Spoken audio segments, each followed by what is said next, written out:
Merhaba sevgili öğrenciler. Bugün yine sizinle birlikte birinci sınıf için fen bilgisi çalışacağız ve 3. ünite girdik. Şimdi 3. ünit 2 dersten oluşuyor, açıklayacağız.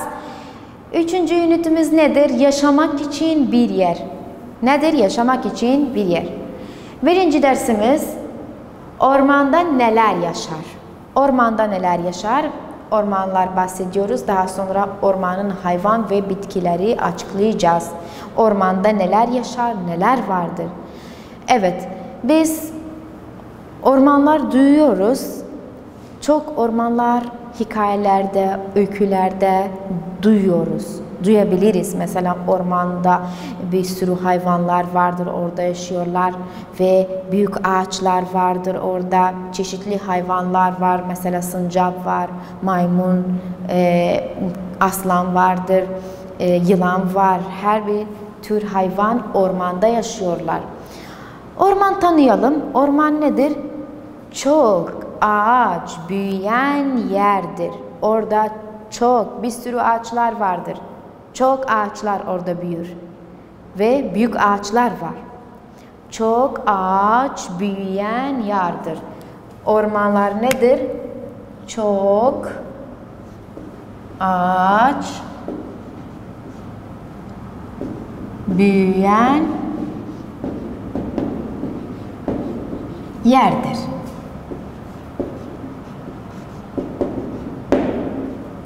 Çok ağaç büyüyen yerdir. Nedir ormanlar? Orman çok ağaç büyüyen yerdir. Yani çok sayıda ağaçlar var. Hem de hayvanlar vardır, orada yaşıyorlar.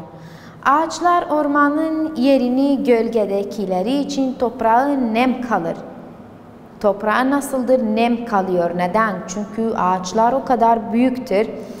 Güneş ışığı orman toprağına yetişmez. O kadar yetişmez. Ondandır toprağa nem kalır. Nasıl kalır? Nem kalıyor. Ormanda çeşitli hayvanlar yaşıyor da. Ormanda nasıl bir hayvan? Çeşitli hayvanlar yaşıyorlar ve bir sürü hayvanlar ormanda yaşıyorlar. Çünkü çok büyük ağaçlar vardır, bitkiler vardır. Hayvanlar için önemlidir ormanlar. Ormanın hayvan ve bitkileri söyleyeceğiz. Şimdi ormanın hayvan ve bitkileri nasıldır? Ormanın bazı ağaçlar büyür ve bazıları ise küçüktür. Çok küçük.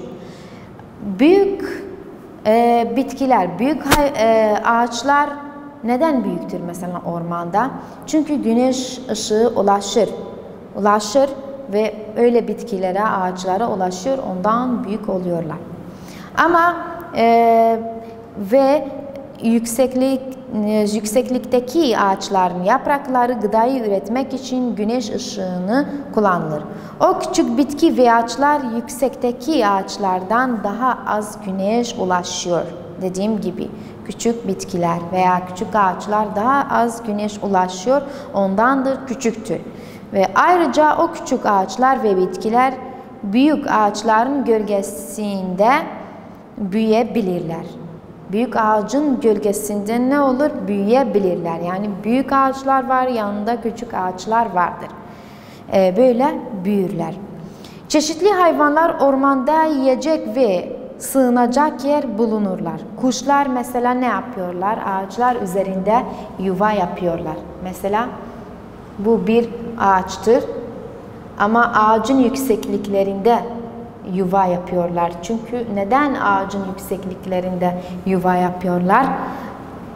Tehlikeli hayvanlar ona ulaşmasın. Evet, orada civcivleri, yavruları koyuyor. Mesela bu yuvadır. Bu nedir? Yuva. Evet. Ne yapıyorlar? Yuva yapıyorlar. Kuşlar ağaçlar üstünde yuva yapıyorlar. Ya da bazı hayvanlar gibi, sincap gibi ağaçlar delikleri vardı. Orada kendisi saklıyor. Yani burada yuvaları yapılırlar. Kaplumbağa ise ormandaki solucanları yerler. Kaplumbağa ne yer? Solucan yerler. Aslan yavrusu, bakın burada aslan yavrusu vardı. Nasıl bu ağaç içindedir? Kendisi saklıyor. Bu da kaplumbağa vardır. Kaplumbağa ne yer ormanda? Solucan yer. Yani burada hayvan ve bitkiler, ormanda hayvan ve bitkiler nasıl? Ormanda bazı bitkiler vardır, bazı ağaçlar vardır, çok büyüktür ve boyu uzundur, yüksektir. Güneş ışığı ulaşıyor ona ve bu bitkiler gıdayı üretir. Güneş ışığından dolayı gıda, besini üretir. Ama bazı küçük bitkiler veya küçük ağaçlar vardır. O güneş ışığı onlara ulaşmaz. Ondandır küçüktür. Büyük olmuyorlar. Hem nerede büyük oluyorlar? Büyürler. Büyük, yüksek ağaçların yanında, gölgesinde büyürler. Bu bitkinin ormanlarıdır. Sonra hayvanlar, bir sürü hayvanlar nerede yaşıyorlar? Ormanlarda yaşıyorlar ve ormanları barınak olarak kullanıyorlar. Mesela kuşlar gibi ağaçlar üstünde yuva yapıyorlar veya sincap gibi ya da başka mesela kedi veya başka bir şeyin yavrusu, aslanın yavrusu, kaplanın yavrusu nerede? Mağaralarda ya da bazı ağaçlar arasında kendisini barınak olarak kullanılır. Sonra kaplumbağa ise mesela kaplumbağa ya da diğer hayvanlar gibi başka hayvanlar yiyorlar, besin elde ederler. Nerede? Ormanlarda. Ya da mesela kaplumbağa ne yer? Solucan yer. İkinci dersimiz okuyacağız. Orman. Orman değil, yani çöl. Çölde neler yaşar? Bu defa çölde neler yaşar? Çöl yani kendi adından geliyor. Çöldür. Orada az hayvanlar yaşarlar. Az bitkiler vardır. İnsan orada yaşamazlar. İnsan orada yaşamazlar, yerleşmiyorlar. Hayvan azdır ve bitkileri de azdır. Ve yağmuru az. Kuru bir yerdir. Çöl nasıldır? Kuru bir yerdir. Orada güneş ışığı çok ve yağmuru çok azdır. Suyu az. Güneş ışığı çok ama suyu az ve yağmuru azdır. Az çeşit hayvan ve bitki orada yaşıyorlar. Kuru bir yerdir. Çöl nasıldır? Kuru bir yerdir.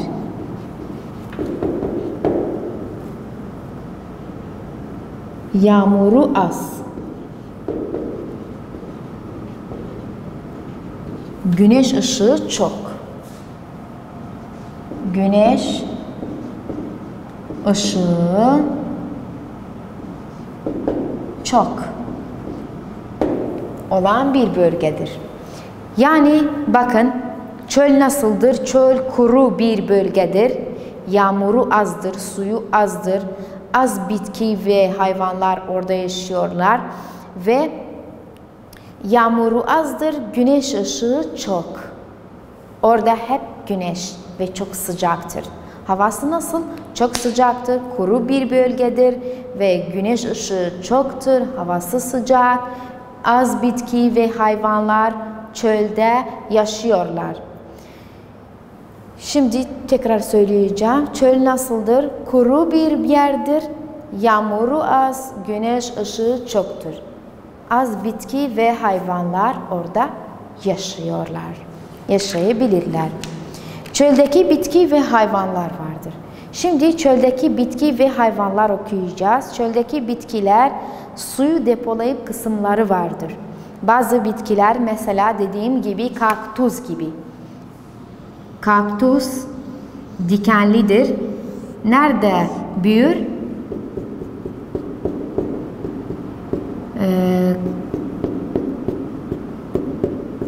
Çölde büyür. Az suya ihtiyacı vardır. Çölde büyür. Susuzluğa dayanabilir. Az suya ihtiyacı vardır ama kalın yaprakları vardır. Suyu bu yaprakların içinde depolanır. Evet, bazı çöl bitkiler kaktüs gibi suyu kalın yapraklar depolar, diğerleri ise suyu yoğun gövdesinde depolar. Diğer bitkiler vardı, o da saplarda suyu depolanırlar. Böyle bir ağaç vardır, bakın.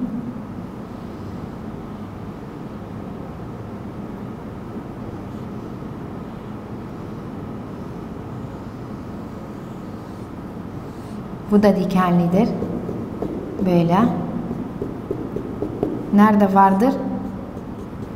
Saplarda suyu depolanır. Nerede depolanır? Saplarda suyu depolanır ve başka ağaçlar vardı. Onlar da saplarda ya da yapraklarda suyu depolanırlar. Kaktüs nerede suyu depolanır? Yapraklarda suyu depolanırlar. Evet.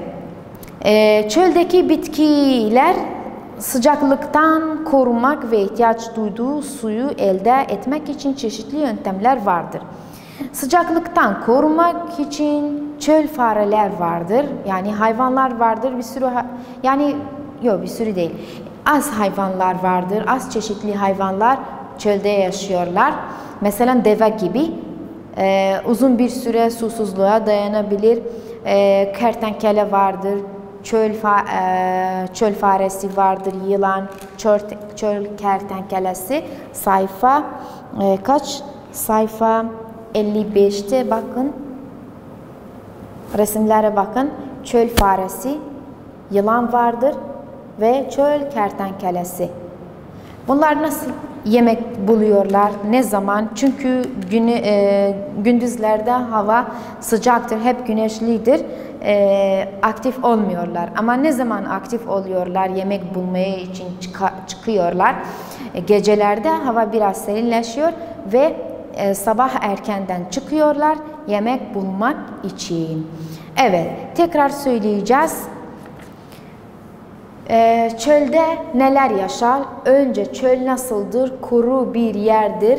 Kuru, yağmuru az ve güneş ışığı çoktur. Az yağmur yağar, suyu azdır. Az bitki ve hayvanlar yaşıyorlar orada. Çöldeki bitkiler ve hayvanlar susuzluğa dayanırlar. Az çeşit bitki ve hayvanlar vardır. Mesela kaktüs gibi kısımları vardır. Suyu depolanır. Mesela nerede kalın yaprakları vardı, orada suyu depolanırlar. Hem de diğer bitkiler diğer kısımlarda, mesela saplarda suyu depolanırlar. Sonra hayvanlar vardır.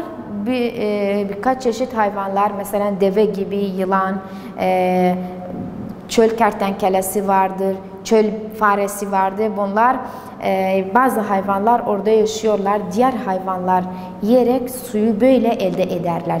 Ya da bitkinin sapları, yaprakları keserek suyu elde ederler. Evet. Şimdi üçüncü ünite, birinci ve ikinci dersimiz bitti. Bu defa geliyoruz başka bir ünite, ikinci bölüm. İkinci bölümden kara okuyacağız.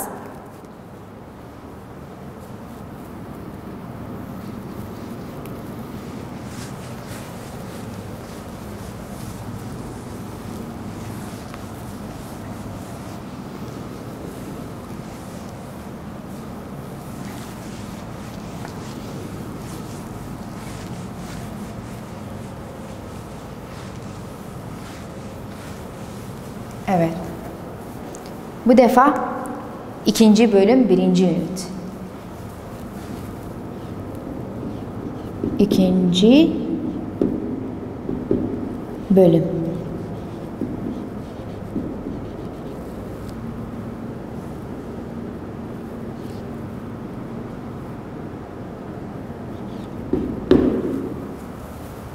İkinci bölüm, ünit 1.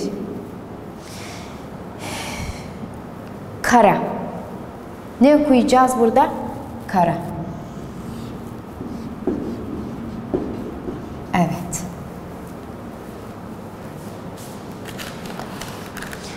Birinci dersimiz karanın şekilleri nelerdir?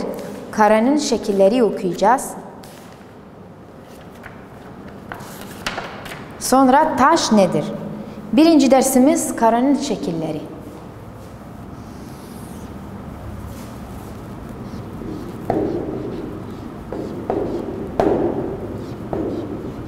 Karanın şekilleri.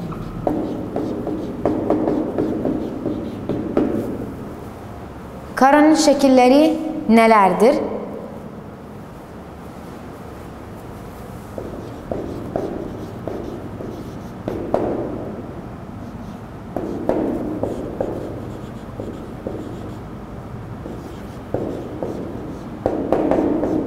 Kara şekilleri. Evet. Şimdi kara şekilleri, önce dünya. Dünya acaba hangi şeylerden oluşur? Dünya kara, su ve havadan oluşur. Dünya hangi şeylerden oluşur? Dünya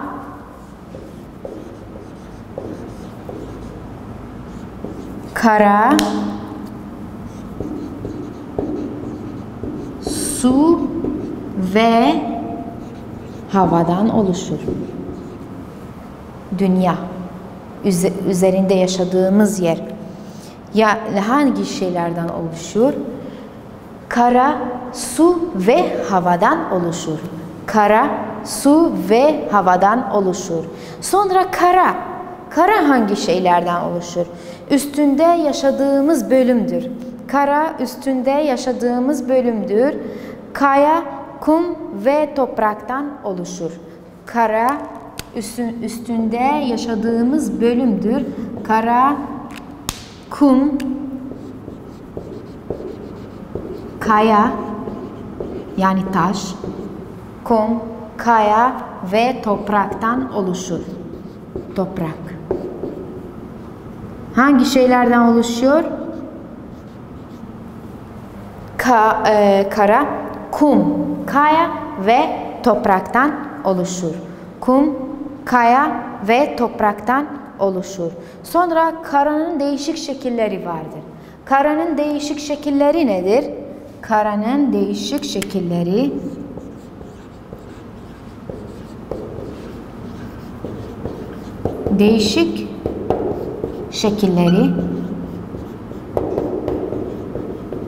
Karanın değişik şekilleri dağ, dere, ova gibi.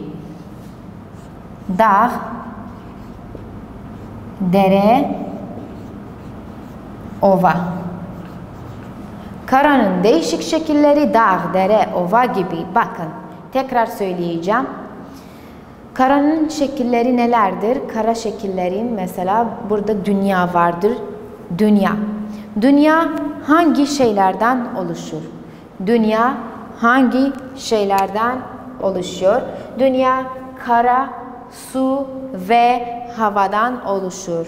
Kara, su ve havadan oluşur. Bu dünya. Kara hangi şeylerden oluşuyor? Kara, kum, kaya ve topraktan. Kum, kaya ve topraktan oluşur ve üzerinde yaşadığımız bölümdür. Kara üzerinde yaşadığımız bölümdür. Kum, kaya ve topraktan oluşur. İçinde su bulunmaz. Kum, kaya ve topraktan oluşur. Sonra karanın değişik şekilleri nedir? Dağ, dere, ova. Karanın değişik şekilleri nedir? Dağ, dere, ova. Önce dağ alacağız. Dağ nedir? Dağ nasıldır? Dağ yüksek olan bir bölgedir. Dağ yüksek olan bir bölgedir. Yüksek olan bir bölgedir. Şimdi dağın şeklini yapıyorum. Bu dağdır. Çok yüksektir. Dağ nasıldır? Yüksek. Yüksek olan bir bölgedir. Yüksekliği karadan çok daha fazladır. yüksek olan bir bölgedir. Dağlar, çok dağlarımız vardır Kürdistan bölgesinde. Mesela Sefin Dağı, Halgurt, Hasaros, Kandil, bunlar hepsi Kürdistan bölgesindeki dağlarıdır. Yüksek olan bir bölgedir. Bu dağ. Yüksek olan bir bölgedir. Burada tekrar bakın. Sayfa 66 Erbil ilindeki Dağdusleman köyünün dağı. Bakın. Ve aşağıda Dok ilinde olan bir dere. Sonra onu göstereceğim. Dağ tekrar söyleyeceğim nedir? Dağ yüksek olan bir bölgedir. Yüksek olan bir bölgedir. Üzerinde bazen kar çizgisi kalıyor. Şimdi dere. Dere okuyacağız. Dere nasıldır? Dere iki dağ arasında alçaklıktır.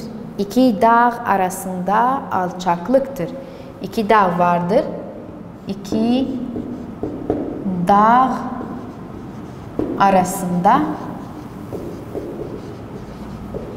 alçaklıktır.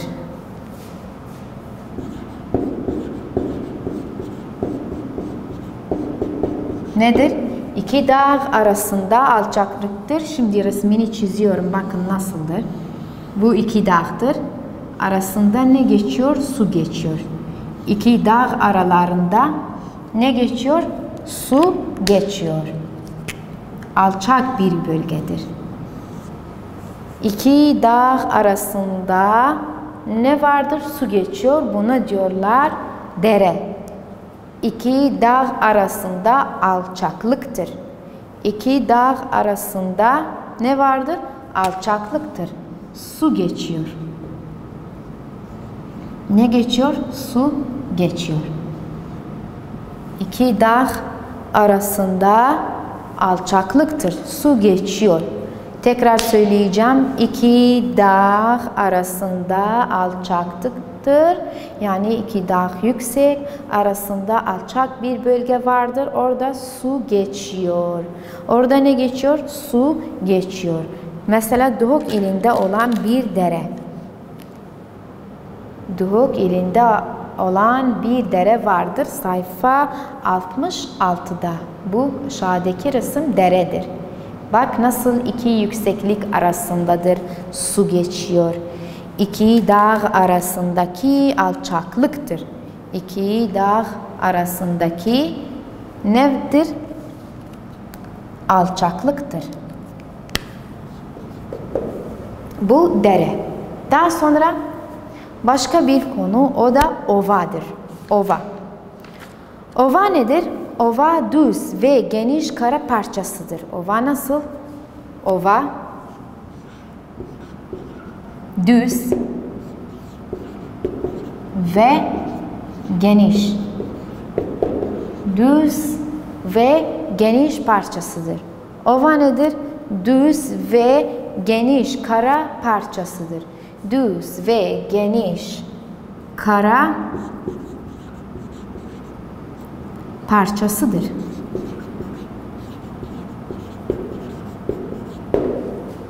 Bu ovadır. Bakın. Ova.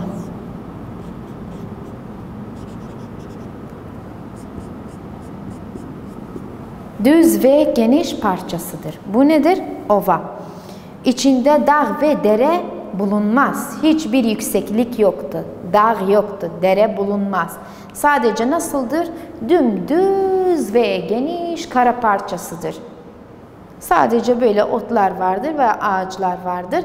Ama hiçbir yükseklik bulunmaz. Dere bulunmaz. Şimdi tekrar söyleyeceğiz. Kara şekilleri dağ, dere, ova vardır. Dağ nasıldır? Yüksek olan bir bölgedir. Yüksek olan bir bölgedir. Birçok çeşit dağlarımız vardır Kürdistan bölgesinde ve dünyada. Evet, dağ yüksek olan bir bölgedir. Dere iki dağ arasındaki alçaklıktır. İki dağ arasındaki alçaklıktır. Su geçiyor. Ve ova. Ova nasıldı? Düz ve geniş. Düz ve geniş parçasıdır. Nasıldır? Düz ve geniş parçasıdır. Hiçbir yükseklik, dağ ve dere bulunmaz. Hiçbir dağ ve dere yani yükseklik bulunmaz. Düz ve geniş kara parçasıdır. Şimdi tekrar söyleyeceğim. Karanın şekilleri nedir? Kara şekilleri vardır. Şimdi dünya. Dünya acaba hangi şeylerden oluşuyor? Bunu unutmayalım. Kara, su ve havadan oluşur. Kara, su ve havadan oluşur. Daha sonra kara. Kara üzerinde yaşadığımız bölümdür. Üzerinde yaşadığımız bölümdür. Kum, kaya ve topraktan oluşur. Kum, kaya ve topraktan oluşur. Sonra karanın değişik şekilleri vardır. Değişik şekilleri nedir? Dağ, dere, ova. Dağ, dere, ova. Burada işaret ettik. Dağ nasıldır? Bu resim gibi yüksektir. Yüksek olan bir bölgedir. Yüksek olan bir bölgedir. Sefin Dağı, Kandil Dağı vardır. Hasaros, Halgurt Dağı, bunlar hepsi Kürdistan bölgesindeki dağlardır. Yüksektir. Kış mevsiminde yağmur yağar, karlar üstünde kalır ve kar çizgisi yıl boyunca kalıyor. Dere, iki dağ arasındaki alçaklıktır. Bak, iki dağ arasındaki alçak bir bölgedir. İçinde arasında ne geçer? Su geçiyor. Buna diyorlar dere. Nedir? Dere. Ova.